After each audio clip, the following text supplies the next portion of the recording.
시편 103편 말씀 우리가 함께 나누겠습니다. 103편 1절에 보면 내 영혼아 여호와를 송축하라, 내 속에 있는 것들아 다 그 성호를 송축하라 했습니다. 하나님을 송축하는 것, 하나님을 노래하며 높여드리는 것, 그것은 해도 되고 안 해도 되는 것이 아니라 송축하라고 하는 명령이다 하는 거죠. 하나님의 이름을 높이는 것, 그 거룩한 이름을 찬양하는 것은 우리에게 주어진 명령이다 라는 겁니다. 반드시 해야 될 것이고 반드시 하나님을 높이는 것이 우리의 사명이고 우리의 의무인 줄 믿습니다. 2절에 내 영혼아 여호와를 송축하며 그 모든 은택을 잊지 말지어다 했습니다. 누가 누구에게 명령하느냐? 내가 내 영혼에게 명령한다 하는 거죠. 내가 내 영혼에게 누구를, 하나님을 찬양할 것, 하나님의 이름을 높여드리는 것, 하나님의 이름을 축하하고 기뻐하고 그의 이름을 찬양하고 노래하는 것을 내가 내 영혼에게 명령한다라는 거죠. 그래서 이 하나님을 찬양하는 것은 해도 되고 안 해도 되는 것이 아니고 의무다. 특별히 내가 내 영혼에게 명령해야 한다. 내가 내 감정에게 말해야 하고 내 영혼에게 명령해야 한다는 거죠. 그러면 다시 돌이켜서 생각해 보면 인생은 원래 찬양하기 좋아하고 하나님을 높이기 좋아하느냐? 그렇지 않다는 거죠. 인생은 원래 자기를 높이고 자기를 송축하고 자기를 찬양하는 데 기쁘다는 거죠. 그걸 좋아하기 때문에 누구를 높이지 않느냐? 하나님을 높이지 않는다는 거죠. 그래서 인생은 자기에게, 자기 영혼에게, 자기 마음에게, 자기 심령에게, 자기 생각에게 항상 명령하고 가르쳐야 하는데 뭘 가르치냐? 하나님을 높이고 찬양할 것을 가르쳐야 한다는 거죠. 그냥 내버려 두면 어떻게 합니까? 자기가 하고 싶은 거, 자기가 좋아하는 거, 자기가 사랑하는 거, 자기가 즐겨하는 거, 그것에 빠지고 그것에 마음을 두는 거예요. 우리는 하나님을 찬양하기를 힘써야 될 줄 믿습니다. 그것은 우리에게 주어진 명령이고 인생이 마땅히 해야 될 사명이고 특별히 그것을 지키기 위해서 우리는 우리 자신에게 뭐 해야 한다? 명령해야 한다. 우리 자신을 쳐서 복종케 하고 가르치고 하나님을 높이고 하나님을 찬양하는데 빠르도록 자신을 단련해 나가야 한다는 겁니다. 3절에 저가 내 모든 죄악을 사하시며 내 모든 병을 고치시며 했습니다. 자, 하나님을 송축하라, 하나님을 찬송하라, 하나님을 높여라 이래 놓고 3절에서 갑자기 무슨 얘기를 하냐? 죄악에 대해서 얘기하는 겁니다. 죄악하고 하나님 찬양하는 거하고 무슨 관계가 있겠습니까? 죄악의 문제와 하나님 찬양하는 것과 무슨 관계가 있습니까? 사모님, 죄악과 하나님 찬양하는 거 무슨 문제가 있습니까? 무슨 관련이 있습니까? 제가 있으면 하나님 앞에 나아갈 수 없다. 김태현, 죄하고 하나님 송축하는 건 무슨 관계가 있습니까?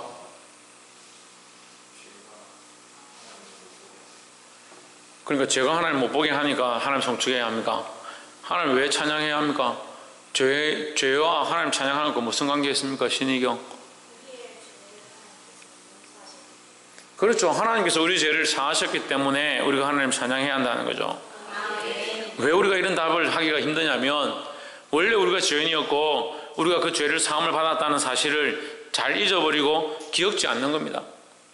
그래서 내가 죽을 수밖에 없는 죄인이었고 이미 죽었던 죄인이었고 그 죄 때문에 아무도 이 죄를 용서할 수 없는 자인데 하나님께서 이 죄를 용서하셨다는 사실에 대해서 감격하고 기뻐하는 것이 우리에게 너무 희미하다는 거예요.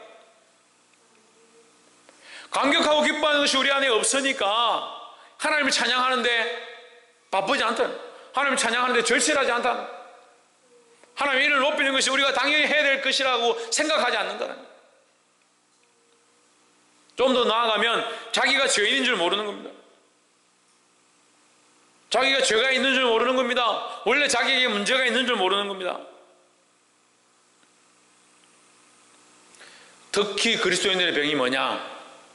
예수 그리스도의 십자가의 피로 죄 사함을 한 번 받았다. 그래서 자기는 완전하다.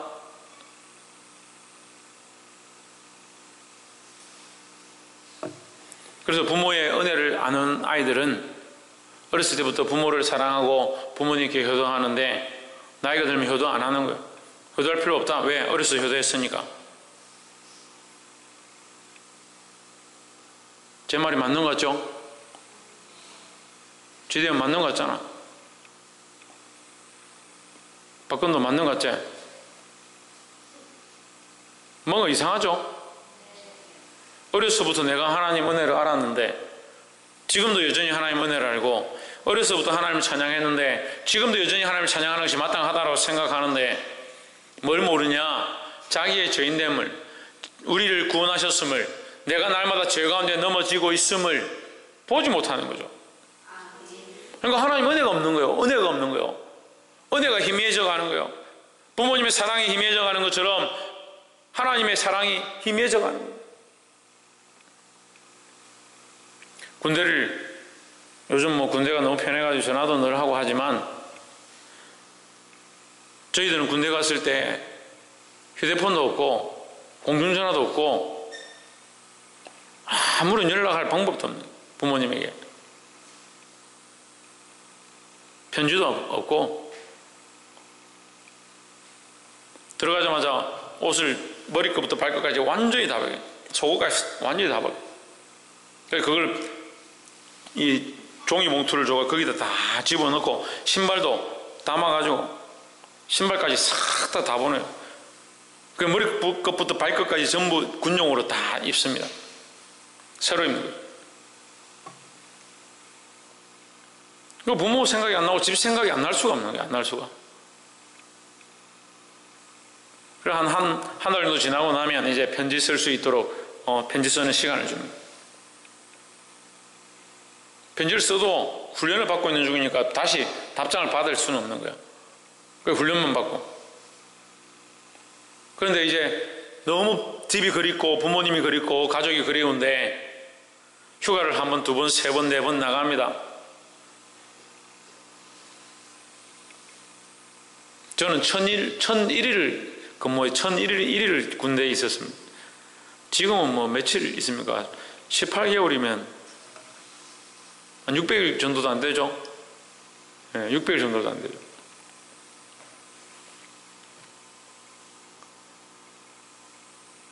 근데 중간에 자꾸 휴가를 나가니까, 휴가를 자주 가니까 집에 이제 잘 안 가는 거예요. 집에 하도 자주 가니까 집에 뭐하러 이렇게 자주 오냐? 휴가를 잘 받아가지고 뭐 포상휴가, 족구 잘했다고 휴가 받고, 배구 잘했다고 휴가 받고, 통신 잘했다고 휴가 받고, 휴가를 정말 많이 받았어요. 글 잘 쓴다고 휴가 받고, 뭐 훈련 잘 받았다고 휴가 받고, 우리 휴가를 굉장히 많이 받았어요. 태권도 단 따가고 휴가 받고, 그걸 자주 온다고 이거 오지 마라는 거예요. 처음에는 너무 그립고 만나고 싶고 보고 싶었는데, 저도 자주 가니까 뭐 볼 수 있으니까 뭐 우리의 신앙이 그런 연약함이 있는 거예요. 차라리 좀 하나님 알면 좋겠는데, 하나님 모르는 사람들도 그런 거예요. 하나님 모르는 사람도 내가 하나님 만났었는데 하나님 은혜 아는데 그걸 지금은 뭐 같냐?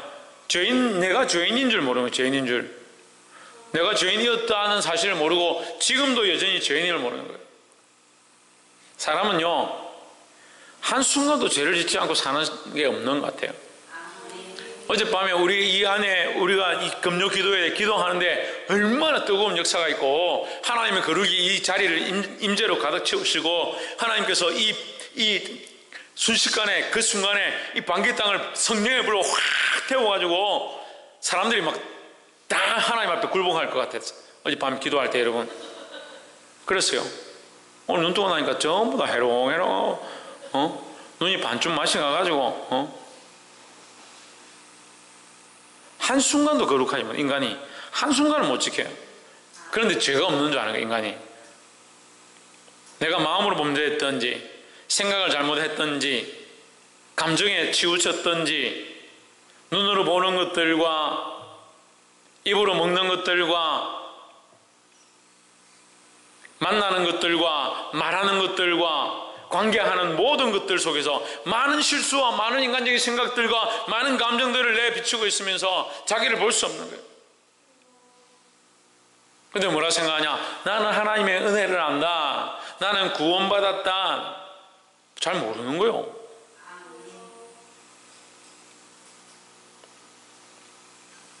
제가 최근에 하나님 앞에 이 기도를 하는데 회개에 대한 것들을 하나님께서 말씀하셔서 계속 회개했습니다.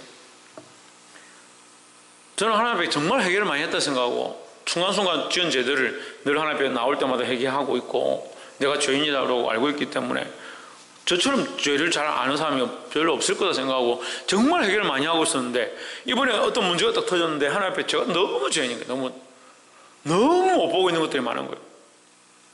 그래서 또 하나님 앞에 해결했습니다. 하나님 보게 하셔서 감사합니다. 보게 하신 문제들을 하나님 앞에 내려놓고 회개합니다. 해결했어요. 회개를 그만큼 했는데 또 돌아서서 하나님 앞에 엎드리니까 정말 회개할 거리가 또 있는 거예요. 참 이게요, 까도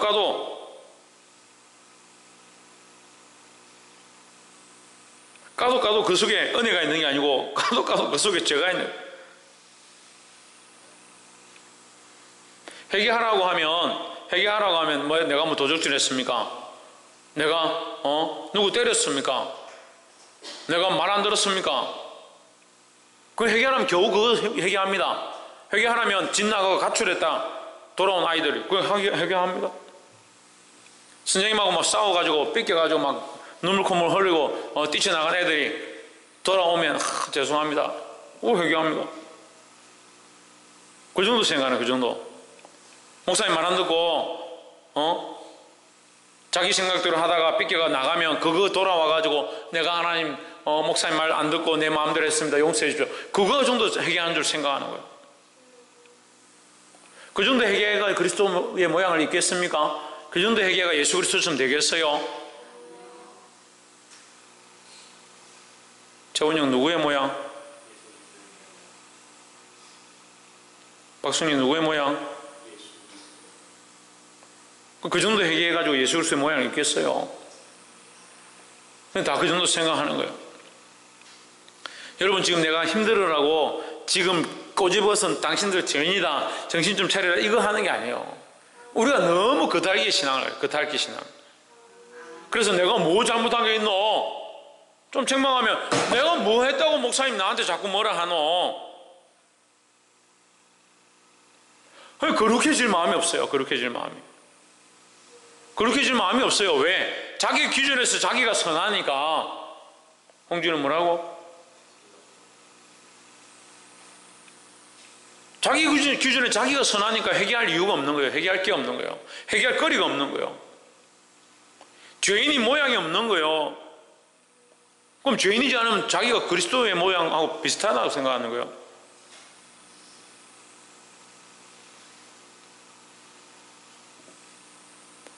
그리스도하고는 예수 그리스도는 내가 거의 닮지도 못했습니다. 조금 뭐 내가 닮아가는지 모르겠습니다. 그렇게 하는 사람들이 회개할 건 없다는 거예요. 회개할 건 없다.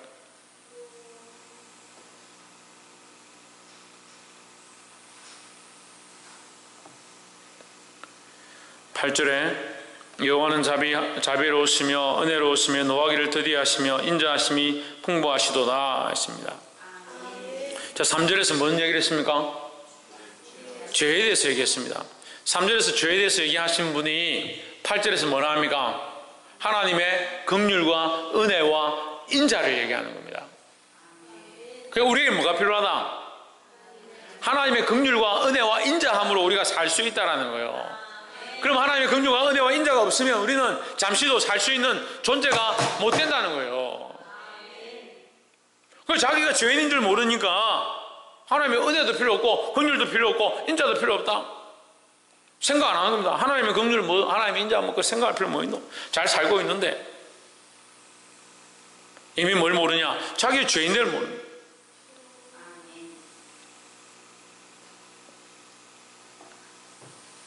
구절에 항상 경책지 아니하시며 너를 영원히 품지 아니하시리로다. 계속 경책지 않고 책망하지 않고 너를 영원히 품지 않는 것이 하나님의 은혜라는 거죠. 그래서 우리는 지금 여러분이 회개 잘해서 죄인인 줄 잘 알아서 살고 있는 게 아니고 하나님께서 길이 참으셔서 살아있는 거예요. 근데 이거 생각 안 해요. 생각 안 해요. 하나님의 은혜와 긍휼로 살아있다고 생각 안 해요. 원래 잘 살고 있는데 무슨 얘기합니까? 젊을 때 하나님을 두려워하고 젊을 때 하나님의 은혜를 알고 힘이 있을 때 내 감정과 내 생각과 내 욕구대로 하는 것이 아니라 힘이 있을 때 하나님을 두려워할 수 있어야 하는 거예요. 10절에 우리의 죄를 따라 저치하지 아니하시며 우리의 죄악을 따라 갚지 아니하셨으니 했습니다. 지금 계속 그 얘기를 하는 거죠. 이게 뭐다? 하나님의 은혜다라는 거죠. 이 하나님의 은혜를 알기 시작하고 내가 죄인이고 가능성이 없는데 하나님 참으시고 인자를 더하시고 은혜를 더하시고 긍휼을 더하시는 것을 우리가 알게 되면 어떻게 하나님의 송축하지 않을 수 있냐?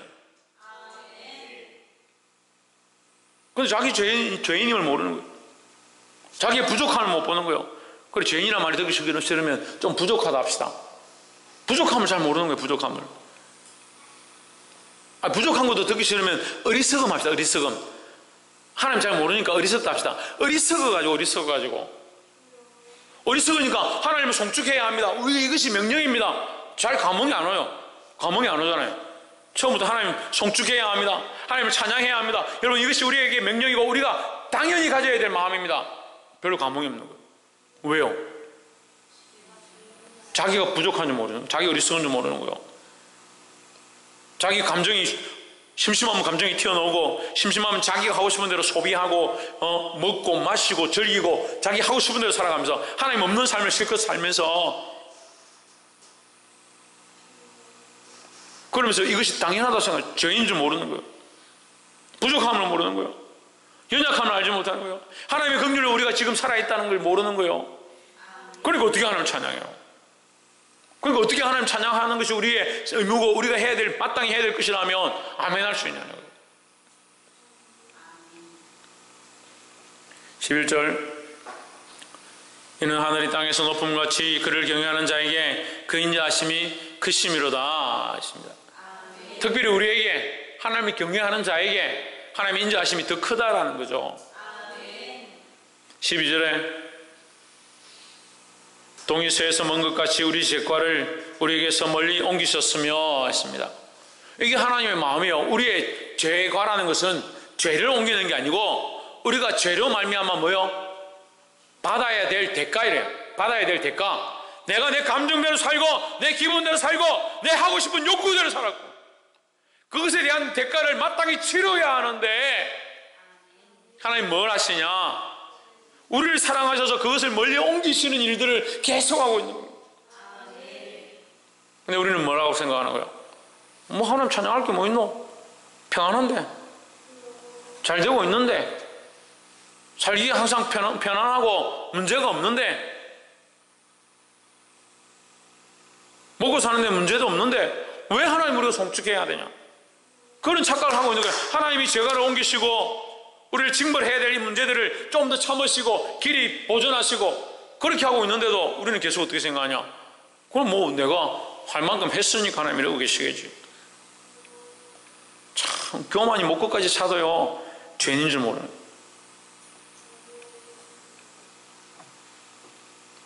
이게 하나님의 시각을 가지면요 우리가 너무 불쌍해요. 너무 불쌍해요. 인간들이요 너무 불쌍해요. 너무 지잘난 맛에 살아요. 근데 다행히 저는 알아요. 저는 저를 봐요.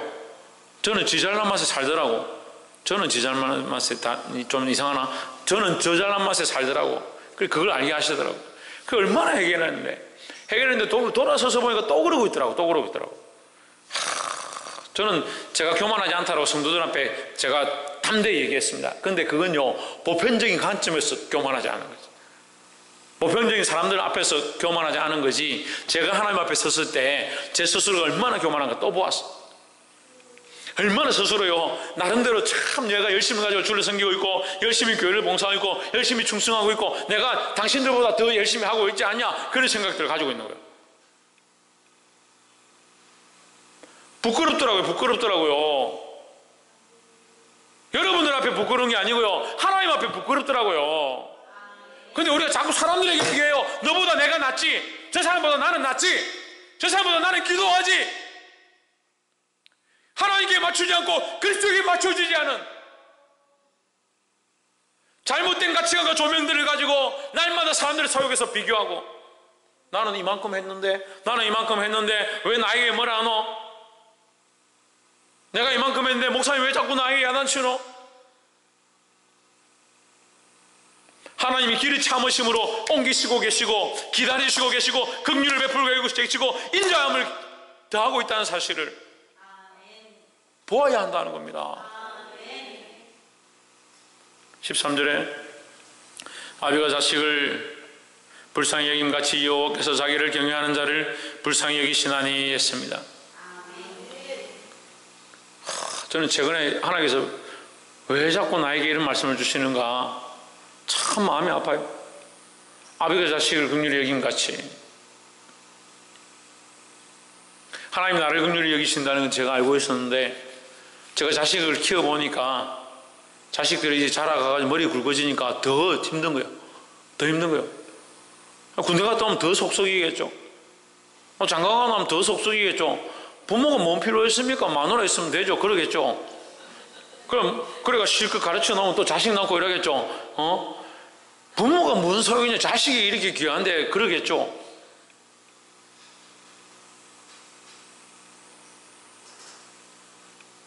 죽고 나면 좀 기억하려나? 죽고 나면 부모님 사랑을 하려나? 그런 생각이 있는 거예요. 근데 제가 그런 말을 하기 전에 부모의 사랑은 누구의 사랑을 닮았다? 하나님의 사랑을 닮았다. 그럼 나는 부모의 사랑을 가지고 있는데 저는 부모의 사랑을 지금 제가 조금씩 더 알아가고 있는데 부모의 사랑을 내가 알아가고 있다는 내가 자식들을 보면요 부모의 사랑이 없을 수가 없어요. 그죠 정미수 권사님? 자식을 보면 부모의 사랑이 없을 수가 없잖아요. 눈에 넣어도 아프지 않고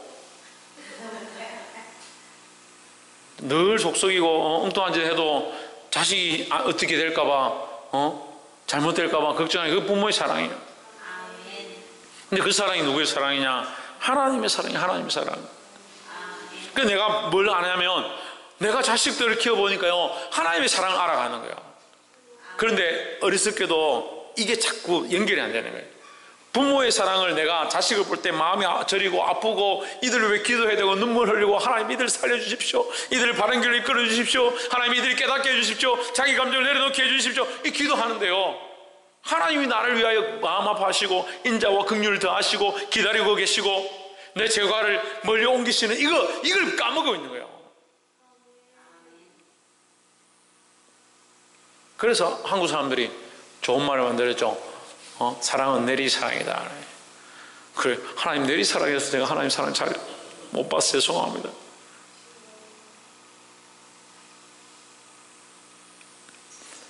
하나님의 사랑을 볼 수 있기를 주의 이름으로 축복합니다. 마지막 세 번째로 14절에 이는 저가 우리의 체질을 아시며 우리가 진토임을 기억하심이라 했습니다. 우리의 체질을 안 돼요. 하나님께서 무슨 체질을 아냐? 원래 죄짓는 체질인 줄 아는 거죠. 원래 연약한 체질은 이 말씀의 원래 뜻은 연약하다. 원래 체질이 연약하다. 원래 물로 터졌다. 원래 먼지다 이 말. 아담이라. 먼지는 원어가 뭐냐면 먼지뿐입니다. 원래 먼지다 이 말이에요. 먼지가 돼요. 이 노래가 아니고 이 먼지는 뭐냐면 아담이에요. 아담은 뭐예요? 흙이죠. 흙. 그래서 누가 자꾸 진화론 얘기하는 거예요? 인간은 원래 흙인데. 인간은 원래 흙이라니까 흙. 그러니까 인간이 죽으면 어디로 돌아가냐? 흙으로 돌아가는 거예요.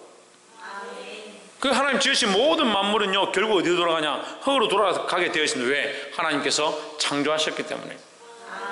이는 그가 우리의 체질을 아십니다. 어떤 체질?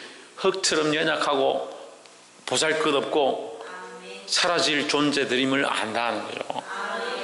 그리고 흙 같은 존재들 자꾸 변하고 자꾸 넘어지고 자꾸 물러지고 자꾸 바뀌어지고 원래대로 자꾸 돌아가는 그런 체질인 줄 우리는 안다는 거죠. 그래서 하나님께서 참으시고 길이 참으시고 기다려주시고 있다는 거예요. 15절에 인생은 그날이 불과 같으며 그 영화가 들의 꽃과 같도다 했습니다. 정말 여러분 이 말씀 별표 쳐놔야 돼요. 별표 한 5개 쳐놔야 돼요. A 뿔뿔 줘야 돼요. 이걸. 인생은 그날이 뭐와 같고? 풀과 같고. 풀이 뭐 영원합니까? 풀이 자랐다가 잘 자랐다가도 겨울이 오고 해가 내리쬐고 그러면 죽습니다. 말라 죽습니다. 풀과 같고 언제 끝날지 모르는 풀과 같고 그 영화가 들의 꽃과 같다.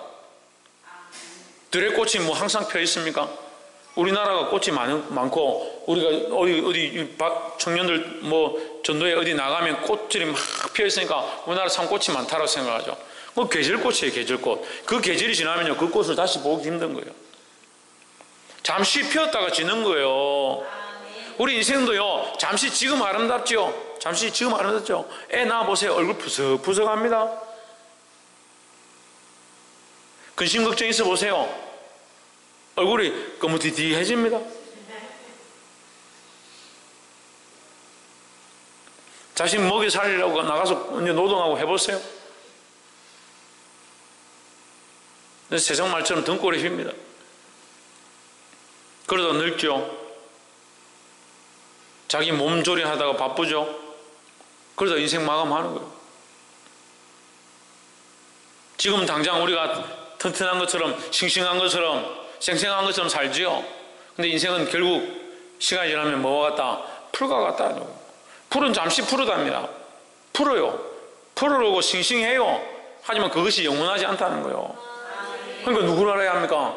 하나님을 알아야 되는 거예요. 우리 인생이 영구하고 우리의 지금 이 상태가 영원하지 않다는 걸 알아야 되는 거예요. 그러니까 누구를 기억해야 합니까? 하나님을 기억해야 합니다. 하나님은 우리를 아시는 거예요. 우리의 체질을 아시는 거예요. 우리의 심령 상태를 아는 거예요. 우리의 부족함을 아는 거예요. 근데 우리를 하나님을 뭘 얼마나 알아요? 우리는 하나님 너무 몰라요.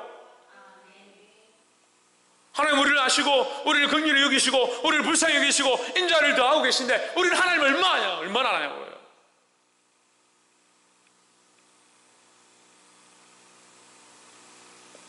풀과 같고 꽃과 같은 인생이 그 풀과 꽃과 같은 그것에 취해서 다시 돌아가야 될 창조자 그 영원하신 하나님을 잊어버리고 하나님 송축하는 걸 잊어버리고 자기의 유한하며 죄로 말미암아 죽을 수밖에 없었다는 걸 잊어버리고 그 가운데 하나님 긍휼을 베풀고 계시고 우리를 참으시고 우리에게 인자를 더하고 계시다는 걸 그거 잊어버리고 그럼 인생 끝났을 때 뭐가 남을 것 같아요?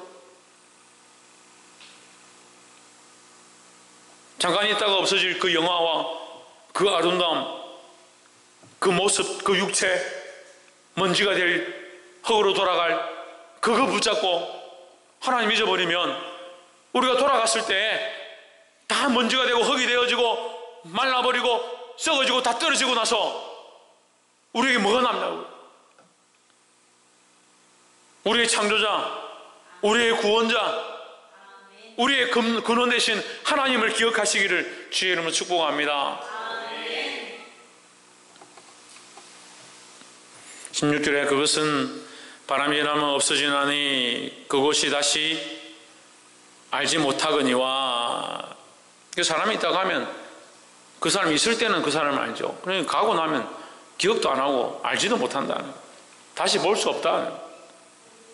17절에 여호와의 인자하심은 자기를 경외하는 자에게 영원부터 영원까지 이르며 그의 의는 자손의 자손에게 미치리니 했습니다. 하나님의 인자하심은 영원하다는 거예요. 특별히 누구에게? 하나님을 경외하는 자에게 영원하다는 거죠. 그게 우리에게 남을 게 뭐냐? 우리에게 남아있는 게 뭐냐 하는 거예요. 육체도 아닙니다. 썩으실 육체잖아요. 내 자신도 아닙니다. 내 자신도 변하잖아요. 그건 뭐냐는 하나님을 경외하는 것이 우리에게 남아있어야 되는 거예요. 다 썩어지고 다 떨어지고 난 뒤에 우리가 하나님을 경외했다는 그 사실이 하나님의 인자하심으로 나타나야 돼요. 이 하나님의 인자는 어떠하냐? 하나님을 경외하는 자에게 영원하다 했으니까. 경외는 뭡니까? 김태현 하나님을 가장 사랑하고 하나님을 가장 두려워하는 것이다. 그러니까 하나님을 제일로 여기는 거예요. 좀 더 구체적으로 얘기하면 그리스도를 제일로 여기는 것입니다. 할렐루야. 이 신앙을 가지고 하나님을 경외하며 그 앞에 엎드리며 우리의 감정과 생각들이 치우치지 않고 이길 수 있는 저와 여러분 되기를 주의 이름으로 축복합니다. 기도하겠습니다.